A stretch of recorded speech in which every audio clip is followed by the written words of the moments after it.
Hi, this video is about polynomials, day 3, and specifically we are going to discuss end behavior. Okay, what does the graph do towards the left-hand end and the right-hand end of the picture? Okay, that's what we're getting at.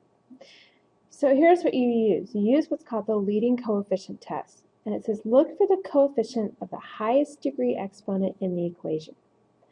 The degree is the highest exponent, and the sign of that coefficient determine the shape of the graph. Okay, now here's the little rules that you need to learn.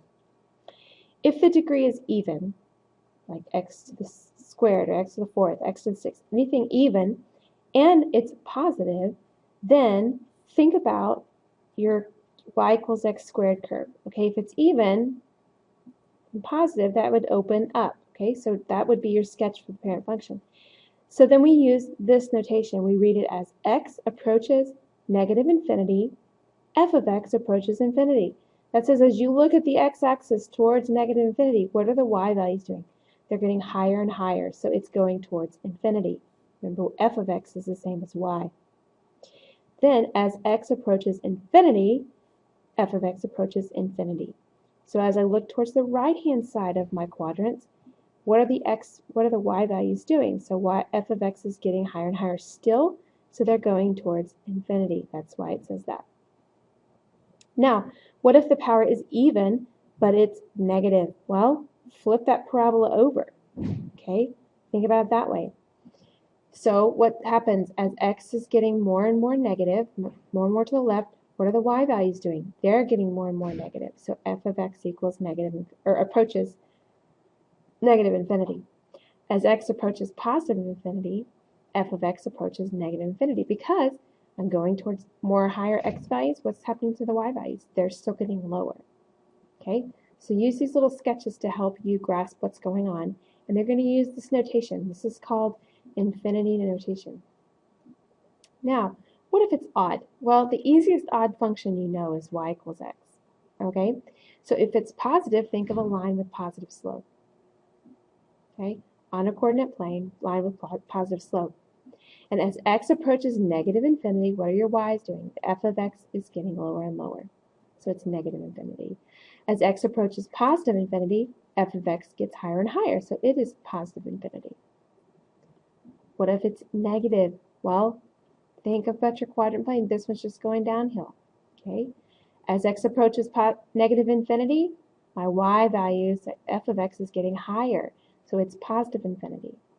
As x approaches positive infinity, what are the f of x doing? Going lower, negative infinity.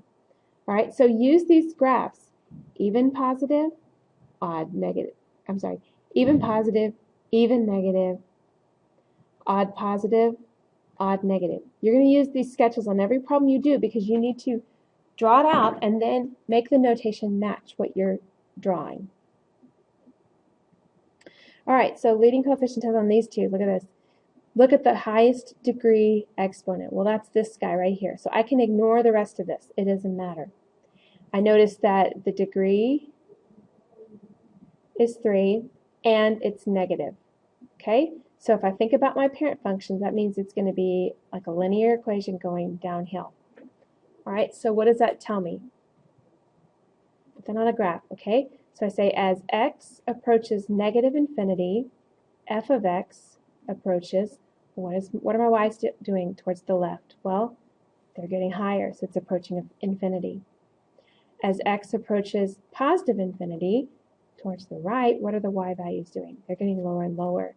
So f of x approaches negative infinity. That's my infinity notation. Look at number 2.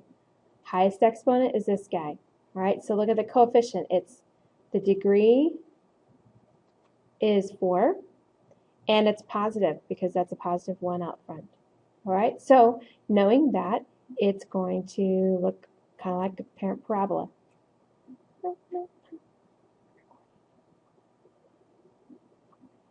And so as I write my notation, I say as x approaches negative infinity, f of x approaches, what's it doing? Look at your graph. If I go towards negative infinity, f of x is getting higher, so that's infinity. As x approaches positive infinity, What are my y values doing? Well, look at the graph. As I go towards the right, what are the y values doing? They're getting higher and higher, so they're going to positive infinity as well. That's my infinity notation. All right, finding maximum number of extrema. Okay, from your equation, you can determine the maximum number of extrema, and extrema is just turning points. That's all it means. How many times is it going to change directions on the graph? That's all you're finding, and it's super easy. All you do is look at the equation and find the highest exponent again and subtract 1. So on this, my maximum number would be 2 because that exponent is 3. It could turn only once, but it could up to 2. All right? Doesn't mean it has to be 2, but it could be up to 2. On example 4, look at the highest exponent. The rest of this is just garbage for now. What's the maximum number of turning points? Well, what's 1 less than 4? It's just 3. That's all you have to do on that. Now the last thing we want to cover today is sketching the graphs of polynomials. Now that we know in behavior, we know zeros, and we know multiplicity, we have enough to sketch the graph of these guys. All right, so let's think about this. Let's mark our x-intercepts where x is 4, where x is -3. I know it has a degree of 3 and a leading coefficient that's positive. That means my curve is doing this. So it's going to have an ending going down here and an ending going up here. Okay, now look at the multiplicity. At -3, I know the line has a single multiplicity, so this line is just going to go right through it, no big deal. It has to touch this value at 4, but the question is, does it go through it and come back up, or does it bounce off of it? Well, look, the multiplicity is double, so that means it has to bounce. Okay, so if I bounce it off, then it goes up. So there's my sketch of the curve. You use all these clues to get you there. Let's try another one. Same idea. I'm going to mark my zeros. I have one at 0, I have one at 2, and I have one at -3. The degree is 5, so it's odd, but it's negative. So this one's going this way. So this is going to start up here, and it's going to end down here. Now let's look at this. At -3, what does it say it has to do? It's single multiplicity, so I know my line is just going to go through it. No big deal. What about at 0? At 0, it's single multiplicity, so the line's going to curve up, go back through 0, and so the curve's going to go through it. And at 2, it's triple, so it's going to flatten a little bit. And that's kind of hard to draw, but you can do it. Flatten it out closer to the x-axis, almost to a horizontal line. Okay, that's your idea. Now, I'm not going to get real particular about this, but the general shape you should be able to get. Graphing a flattening line by hand is hard, but you get the idea.